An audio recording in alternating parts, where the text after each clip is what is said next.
Boa noite. Boa noite. Divulgadas as regras para o financiamento de campanhas para eleições deste ano. Candidatos podem financiar até 100% com dinheiro próprio. Acadêmicos do Tatuapé bicampeão do Carnaval paulistano. Logo depois da apuração, foliões lotaram a quadra da escola que homenageou o Maranhão. Com a 23 de maio no circuito do samba, o Carnaval de São Paulo bate recorde público. A explosão dos blocos ajuda pequenos empreendedores a aumentar o faturamento. Polícia investiga a causa do incêndio que matou 2 crianças numa favela de São Paulo. O fogo começou de madrugada. No barraco estavam 9 pessoas de uma mesma família. Essas e outras notícias logo depois do intervalo. A Polícia Civil investiga as causas de um incêndio que matou 2 crianças na zona sul de São Paulo. O fogo começou por volta das 3 da manhã e atingiu 5 moradias que ficam na favela Beira Rio, na região do Campo Belo, na zona sul da cidade. 2 barracos ficaram completamente destruídos.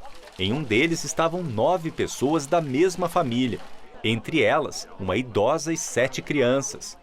Safira Moraes da Silva, de 1 ano, e a irmã dela, Camille Vitória da Silva, de 5 anos, morreram no incêndio. Essas imagens feitas por um morador mostram as equipes do Corpo de Bombeiros chegando para apagar as chamas.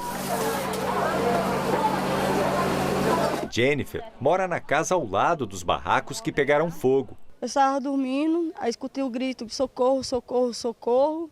Aí fiz, acho que não é nada, é briga. Aí socorro, socorro, socorro. Aí quando eu fui abrir, acendei a luz, a porta, aquela fumaça dentro da minha casa. O desespero, eu olhei para a rua tudo branco. A balconista conta que os incêndios na favela são frequentes. Todo ano pega fogo aqui, todo ano. A mãe das vítimas contou à polícia que uma faísca da tomada atingiu o colchão e causou um incêndio. O caso vai ser investigado e o laudo deve ficar pronto em 30 dias. Cerca de 20 pessoas ficaram desalojadas. Hoje a prefeitura distribuiu colchões, cobertores e cestas básicas. Um grande incêndio atingiu hoje o centro de distribuição dos Correios em Fortaleza, no Ceará. O galpão fica no bairro Cidade dos Funcionários, na capital cearense. As chamas foram vistas de diversos pontos da cidade e começaram por volta das 4 da tarde. Ao todo, 10 caminhões dos bombeiros foram acionados. Segundo a corporação, cerca de 90% do prédio foi atingido. O centro de distribuição é um dos principais na região nordeste do país. Diversas encomendas enviadas por empresas e pessoas físicas de todo o país foram destruídas. Os Correios ainda não divulgaram os prejuízos. 5 pessoas morreram, segundo o Corpo de Bombeiros, num grave acidente agora à noite, envolvendo um ônibus num bairro de Belo Horizonte. O motorista teria perdido o controle do veículo e o ônibus da linha 305 caiu em um córrego e depois bateu em um barranco. Os feridos foram levados para o pronto-socorro João 23. Em disputa apertada, Acadêmicos do Tatuapé conquistou o bicampeonato no Carnaval Paulista. Depois do anúncio da vitória, a taça foi levada para a quadra da escola, na zona leste de São Paulo. Depois do resultado, não teve jeito. A porta da escola bicampeã do Carnaval de São Paulo ficou completamente lotada. Lá fora, tem muita gente na porta da entrada. Aqui em cima, e nos camarotes, é a imprensa que disputa alguns lugares. Porque lá embaixo, na quadra mesmo, é um mar de gente. No chão, muita alegria, diversão e, claro, samba no pé. A escola ficou com a mesma pontuação da Mocidade Alegre, Mancha Verde e Tom Maior, com 270 pontos, mas teve melhor desempenho no quesito alegoria. A disputa foi acirrada. O bicampeonato só foi confirmado na última nota, no quesito mestre-sala e porta-bandeira, que também servia de critério de desempate.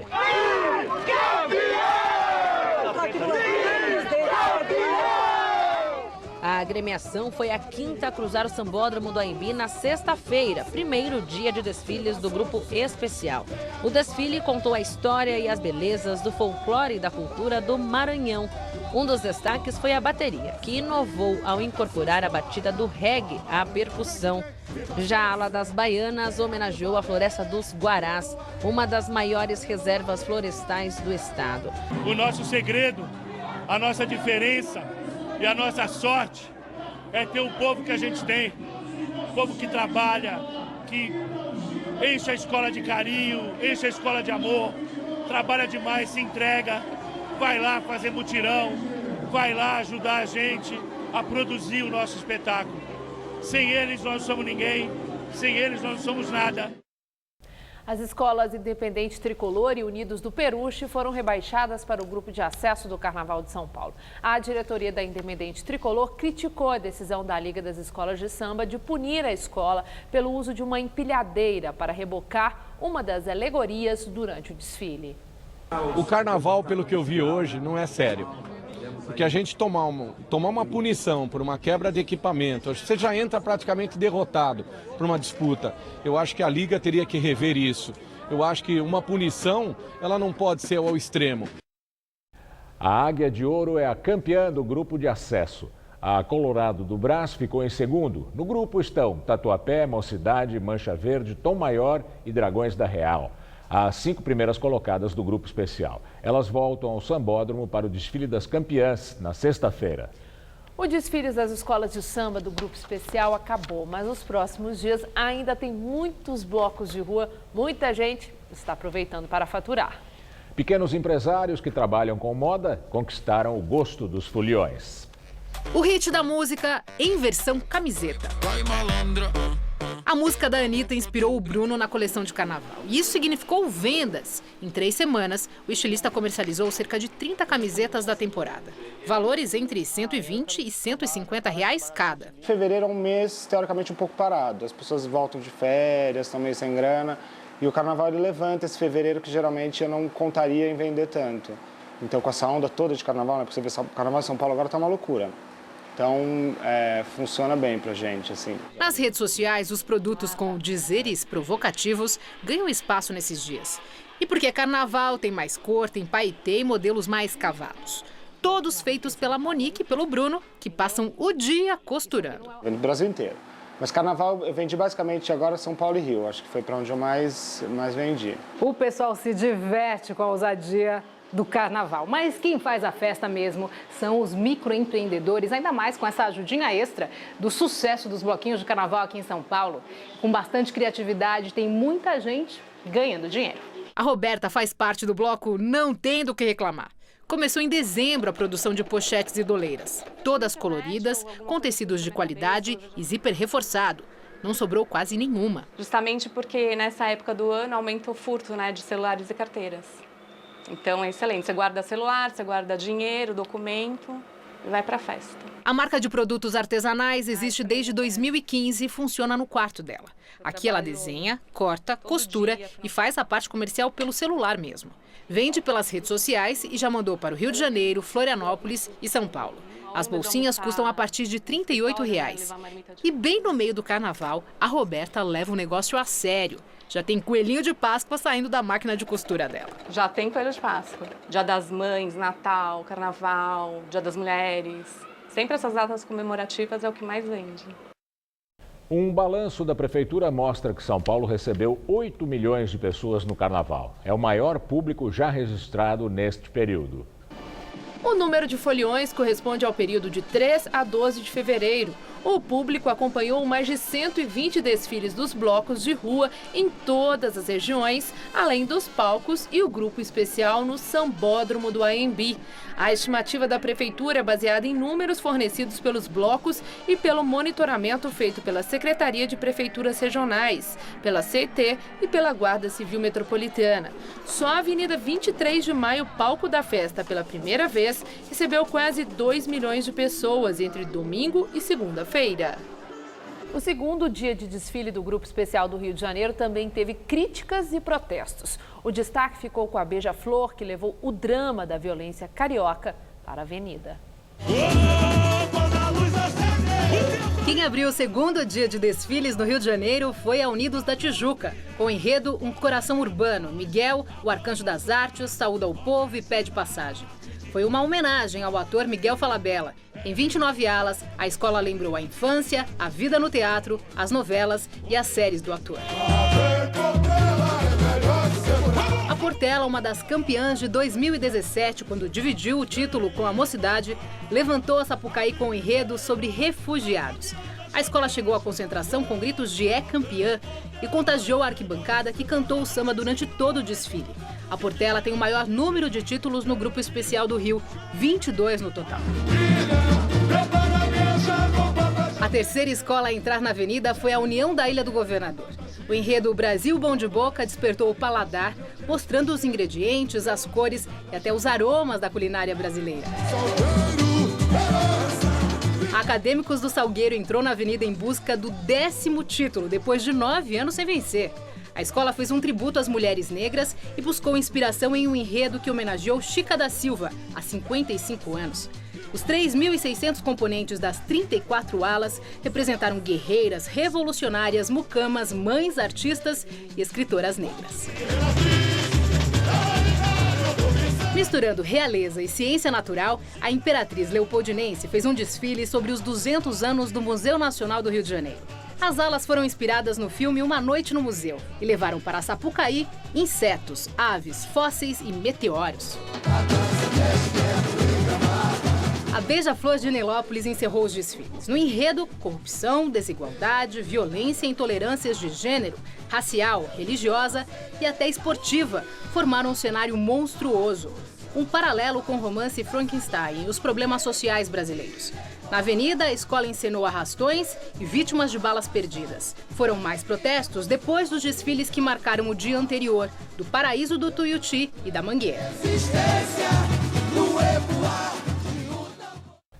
Agora o comentário de Josias de Souza, direto de Brasília. As mazelas do Brasil frequentaram o enredo de várias escolas de samba, mas uma delas foi mais contundente. A Beija-Flor expôs na Marquês de Sapucaí, no Rio, o flagelo da corrupção e suas consequências sociais. O desfile foi apoteótico, mas faltou à Beija-Flor uma ala sobre o patrono da escola, o contraventor Anísio Abrão Davi. Anísio, como é chamado, carrega no prontuário uma sentença de primeira instância, 48 anos de cadeia por corrupção ativa, lavagem de dinheiro, sonegação fiscal e contrabando. Está livre graças ao Supremo Tribunal Federal. Junto com outros barões do jogo, Anísio foi engolfado por uma operação chamada Furacão, que desbaratou um esquema de compra de policiais e juízes para liberar máquinas de caça-níqueis apreendidas pela Receita Federal. Em 2012, a quadrilha foi condenada em primeira instância. Em 2016, às vésperas do julgamento na segunda instância, que deveria levar os criminosos à cadeia, o processo foi suspenso pelo ministro Marco Aurélio Melo do Supremo. Em liberdade, o condenado Anísio aprovou o enredo anticorrupção da Beija-Flor, uma evidência de que no Brasil a hipocrisia também é uma forma de patriotismo. Boa noite. O Tribunal Superior Eleitoral divulgou hoje as regras de financiamento das campanhas eleitorais deste ano. Segundo o documento, os candidatos podem investir dinheiro próprio. Segundo o TSE, os candidatos podem usar até 10% do rendimento bruto do ano anterior à eleição para a própria campanha eleitoral. A medida foi criticada pelos partidos menores, que argumentam que a resolução favorece candidatos ricos e os empresários, desequilibrando o sistema eleitoral. O limite de 10% também vai ser aplicado aos cidadãos. A doação só pode ser feita por pessoas físicas, limitada a 10% do rendimento do ano anterior. O Tribunal Superior Eleitoral também divulgou o teto que pode ser gasto pelos partidos na campanha deste ano. Para presidente da República, o limite é de R$ 70 milhões por chapa. Para governador, vai de R$ 2.800.000 até R$ 21 milhões, dependendo do número de eleitores de cada estado. A mesma coisa para o cargo de senador, cujo teto vai variar entre R$ 2,5 milhões a R$ 5.600.000. Para candidatos a deputado federal, o limite é de R$ 2,5 milhões para qualquer estado. Para deputado estadual ou distrital, o limite é de R$ 1 milhão por candidato. A Polícia Federal investiga se os esquemas de corrupção na Caixa Econômica Federal têm relação com os milhões em dinheiro vivo encontrados num apartamento em Salvador, usado pelo ex-ministro Gedel Vieira Lima. Os 51 milhões de reais que seriam dos irmãos Lúcio e Gedel Vieira Lima podem ter relação com os desvios no banco, segundo os investigadores. Documentos apreendidos na casa da mãe do ex-ministro dos governos do PT e do MDB e que também foi vice-presidente da Caixa na gestão Dilma, mostram repasses de quase 6 bilhões de reais para empresas investigadas, entre elas a JF, dona da Friboi. A polícia acredita que Gedel agia na Caixa Econômica Federal para beneficiar essas companhias, em troca de propina. As informações foram obtidas pelo jornal O Estado de São Paulo. A polícia ainda não sabe a origem do dinheiro do bunker, o apartamento em Salvador localizado pelos policiais depois de uma denúncia anônima. Um dos caminhos apontados é o doleiro Lúcio Funaro, que revelou ter levado malas de dinheiro ao MDBista. Marluce Quadros Vieira Lima, mãe do ex-ministro da Secretaria de Governo de Temer, também é uma das denunciadas na Operação Tesouro Perdido. Gedel Vieira Lima nega as acusações. Ele está preso no complexo penitenciário da Papuda, em Brasília, desde setembro do ano passado. O federal decidiu hoje prorrogar o inquérito que investiga se o presidente Michel Temer se beneficiou de propina paga pela empresa Rodrimar, após a publicação de um decreto presidencial que beneficiou a empresa no Porto de Santos. Segundo o delegado Kleiber Malta Lopes, será necessário mais tempo para apurar a suposta participação de Temer no esquema ilegal. O pedido de prorrogação deve ser mandado ao Supremo Tribunal Federal nesta semana e precisa ser autorizado pelo ministro Luiz Roberto Barroso, relator do inquérito que investiga Rodrimar na Suprema Corte. E agora vamos ao comentário de política com o José Neumann e Pinto. Só favorecimento pode justificar um aumento enorme de 10 anos na concessão do uso do Porto de Santos.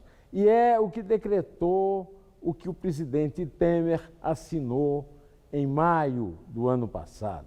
Em nome da modernidade, Moreira Franco disse: estamos saindo do século XIX para o século XXI. A concessão passou de 25 para 35 anos e os prazos de prorrogação de 5 anos podem ser feitos indefinidamente. Isso não é favorecer os concessionários? Ah, meu Deus, se não for, eu não sei mais o que é favorecimento, né? De qualquer maneira, diante dessa discussão em torno da lambança do desastrado geral da Polícia Federal, Fernando Porquê-não-te-calhas Segovia, que disse que não há corrupção do Temer a investigar pela Polícia Federal lá no Porto de Santos, eu me lembrei desse pequeno detalhe que eu acabei de falar e de outro. Um dos sócios particulares do Porto de Santos, que é administrado por uma estatal, a Companhia Docas do Estado de São Paulo, é uma empresa chamada Libra, que deve à Codesp, essa empresa, 2 bilhões e 700 milhões de reais. Essa dívida está sob arbitragem do Canadá.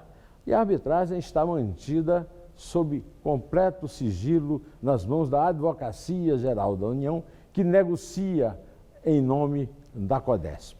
Você procura lá na Codesp e não encontra dado nenhum. A começar pela transparência. Enquanto não houver transparência e o desastrado geral continuar falando pataquada, isso aí estará sob dúvida. E esse olho é irmão desse e os dois enxergam juntos. Bom, eu volto quinta-feira, direto ao assunto, depois do carnaval, em pé. A imigração de venezuelanos para a Colômbia e o Brasil já tem números semelhantes aos da crise no Mediterrâneo, segundo a Organização Internacional de Migrações. Cerca de 40 mil venezuelanos têm deixado o país por mês só em direção à Colômbia. O número se assemelha ao fluxo mensal de imigrantes que cruzaram o mar Mediterrâneo rumo ao sul da Itália em 2015, no auge da crise dos refugiados. De acordo com a organização, a Itália recebeu 155 mil imigrantes em 2015 e 181 mil em 2016. Em 2017, cerca de 186 mil entraram em toda a Europa. Na América do Sul, segundo a entidade Migración Colômbia, 470 mil venezuelanos cruzaram a fronteira com a Colômbia só no ano passado. No Brasil, a Prefeitura de Boa Vista, capital de Roraima, contabiliza que a cidade recebeu, desde o início da crise, aproximadamente 40 mil venezuelanos. Um projeto social se dedica a encontrar vagas no mercado de trabalho para refugiados que moram em São Paulo. A ideia é quebrar o preconceito de empresas e facilitar a contratação de pessoas que tiveram de deixar seus países. Cláudio trabalhou por mais de uma década em plataformas de petróleo em Angola, na África. Em 2013, teve que deixar o país. Veio para o Brasil, mas nunca mais se recolocou. A maioria das empresas que eu já passei para fazer entrevista, só é que eles estão pedindo o inglês, tem que ser 100%. Eu tenho português, tenho um pouco francês. Em inglês é aquele que nós dizemos razoável. Foi buscando uma oportunidade que ele conheceu o projeto social Estou Refugiado, criado e financiado pela publicitária Luciana Capobianco. Segundo a ONU, até 2016, 10 mil pessoas de 82 países diferentes foram recebidas como refugiadas no Brasil. Em meio a uma grave crise de emprego no país, Luciana viu essa população como uma das mais vulneráveis. É difícil hoje, assim, no mercado de trabalho, você conseguir uma qualificação profissional. Agora, é muito mais difícil quando você não domina uma língua, quando você não domina um costume, quando você chega num país novo. Em 2 anos e meio, o projeto já encaminhou para o mercado de trabalho cerca de 300 refugiados de várias partes do mundo. E durante esse processo, eles descobriram que não bastava só enviar os currículos para as empresas. Era preciso acompanhar os estrangeiros durante a seleção. Uma das ideias foi criar um banco de figurinos para que eles pudessem usar nas entrevistas. Há também o apoio para transporte e ajuda para aqueles que não falam o português. O projeto tem um banco de currículos e está se estruturando para virar um instituto e conseguir fazer parcerias com empresas. Foi em uma ação de divulgação do trabalho que a diretora executiva de uma corretora de investimentos conheceu o currículo de Jeff, um congolês que chegou em São Paulo em 2015. Chamou a atenção a qualificação dele, um professor universitário com 2 diplomas. Foi como ativista de direito humano. Exerçava também a atividade da política. E aí passou a ser perseguido? Exatamente. Há 4 meses no emprego, Jeff conquistou o respeito e a confiança dos colegas, que em segredo fizeram uma vaquinha para trazer ao Brasil a mulher e os filhos pequenos.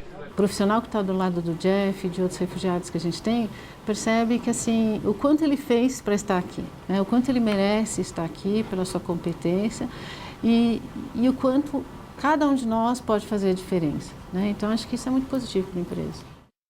Na Rússia, a investigação do acidente de avião que matou 71 pessoas no domingo mostra que a causa da queda pode ser falha dos pilotos. Ao analisar as caixas pretas do avião, a Comissão Interestadual de Aviação Russa concluiu que dados de velocidade incorretos foram recebidos pelos pilotos, o que pode aparentemente estar vinculado à formação de gelo nas sondas, cujo sistema de calefação estava desligado. A investigação sugere que houve falha dos pilotos em ligar a unidade de aquecimento dos medidores de pressão antes da decolagem. No momento, a temperatura externa era de 4 graus abaixo de zero. Eles teriam posto o avião no piloto automático ao sair de Moscou e reassumido o controle manual ao perceberem os dados conflitantes de velocidade.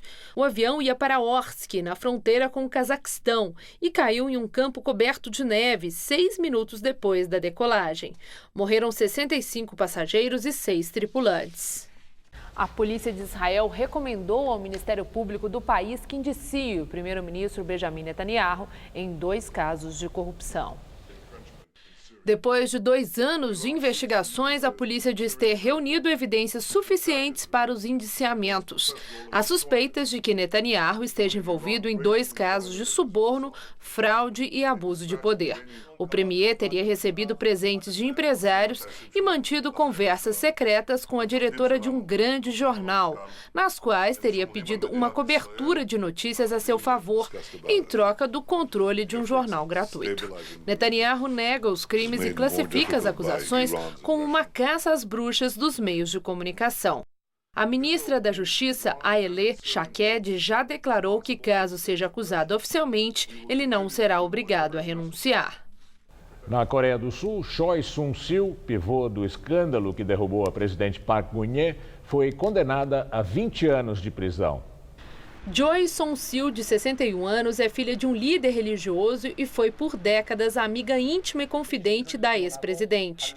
Hoje, o Tribunal de Seul a considerou culpada de abuso de poder, corrupção e interferências nas decisões do governo. Segundo o juiz, Joy tirou proveito de sua relação pessoal com Park para forçar grupos econômicos a doarem altas quantias a fundações sob seu controle. No total, ela teria recebido o equivalente a 10 bilhões e meio de euros da Samsung e da Lotte, que atua no ramo do varejo. Joy voltou a negar todos os crimes. Outros 2 acusados de cooperar com ela também foram condenados.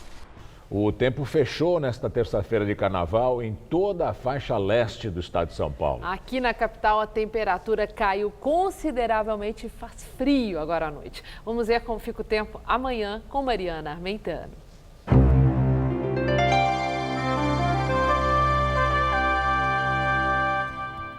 O tempo vai continuar fechado aqui em São Paulo nessa quarta-feira de cinzas e as temperaturas não vão subir muito não. Essa próxima madrugada promete ser bem fresquinha, com mínima de 18 e a máxima amanhã à tarde fica em torno dos 23 graus. Na quinta-feira, o sol volta a aparecer ainda entre muitas nuvens de chuva e as temperaturas ficam entre 17 e 24 graus por aqui. Na sexta-feira, a máxima sobe para os 26 graus, mas o tempo ainda continua instável. E nós ficamos por aqui. A edição de hoje pode ser vista no site do Jornal da Gazeta. Uma boa noite para você. Boa noite. Fique agora com Rony Fon no Todo Seu.